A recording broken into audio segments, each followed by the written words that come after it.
Hello friends, ഇതൊരു informative വീഡിയോയാണ്. നമ്മൾ ഒരു 2-3 വർഷങ്ങളായിട്ട് ഡൽഹിയിൽ വന്ന് വാഹനങ്ങളെടുത്ത് കച്ചവടം ചെയ്യുന്ന ഒരു പാർട്ടിയാണ്. നിലവിലിപ്പോൾ 2-3 ദിവസങ്ങളായിട്ട് ഓൺലൈൻ മീഡിയകളിലൂടെയും മറ്റ് വാർത്താ മാധ്യമങ്ങൾ വഴിയും എല്ലാം ഒരു വാർത്ത പ്രചരിക്കുന്നുണ്ട് കേരളത്തിൽ.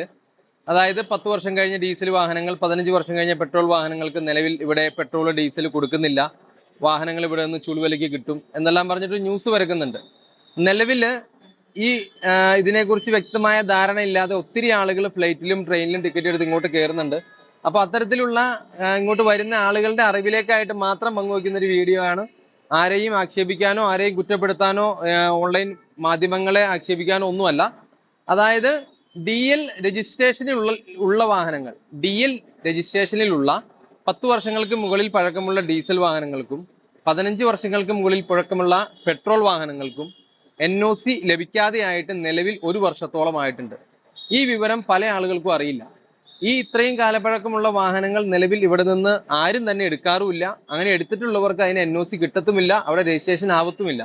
അപ്പൊ ഈ വിവരം അറിയാതെയാണ് ഈ ആളുകളെല്ലാം ഇതിനെക്കുറിച്ച് സംസാരിക്കുന്നത്. നിലവിൽ പേപ്പർ വാലിഡിറ്റി ആയിട്ടുള്ള NOC ലഭിക്കുന്ന വേറെ പ്രശ്നങ്ങൾ കാര്യങ്ങളൊന്നും ഇല്ലാത്ത വാഹനങ്ങൾക്ക് ഇവിടെ നിലവിൽ നടന്നു പോകുന്ന രീതിയിലുള്ള മാർക്കറ്റ് വിലയിൽ തന്നെയാണ് വാഹനങ്ങൾ കച്ചവടം നടക്കുന്നത്. അല്ലാതെ 2 ലക്ഷം രൂപയ്ക്ക് ഇന്നോവ, 3 ലക്ഷം രൂപയ്ക്ക് ഫോർച്യൂണർ, 5 ലക്ഷം രൂപയ്ക്ക് ക്രിസ്റ്റ എന്നെല്ലാം പറഞ്ഞ് ഓരോ ആളുകൾ വീഡിയോ ഇടുന്നുണ്ട്. അപ്പൊ അതെല്ലാം വെറുതെയാണ്. നമ്മളിവിടെ നിലവിൽ ഇപ്പോൾ ഡൽഹിയിലുണ്ട്. അപ്പോ അപ്രകാരം വാഹനങ്ങൾ എടുക്കുന്നതിന് വേണ്ടിയിട്ട് ധൃതി പിടിച്ച് കേരളത്തിൽ നിന്നും ഫ്ലൈറ്റും ട്രെയിനും കയറി വരുന്ന ആളുകൾ ഒന്ന് ഇതിനെക്കുറിച്ച് പഠിച്ചതിന് ശേഷം മാത്രം വരിക. വാഹനങ്ങൾ ഇവിടെ വന്ന് ഇവിടുത്തെ മാർക്കറ്റ് വിലയിൽ എടുത്ത് തരണമെന്നുണ്ടെങ്കിൽ, കിട്ടണമെന്നുണ്ടെങ്കിൽ ആവശ്യക്കാർ നമ്മളുമായിട്ട് കോൺടാക്ട് ചെയ്യുന്നതാണ്. നമ്മളെ കൊണ്ട് കഴിയുന്ന രീതിയിൽ നമ്മളും ഹെൽപ്പ് ചെയ്യാം. നമ്മുടെയും കോൺടാക്ട് ഡീറ്റെയിൽസ് കാര്യങ്ങളെല്ലാം ചൂടെ കൊടുക്കുന്നുണ്ട്.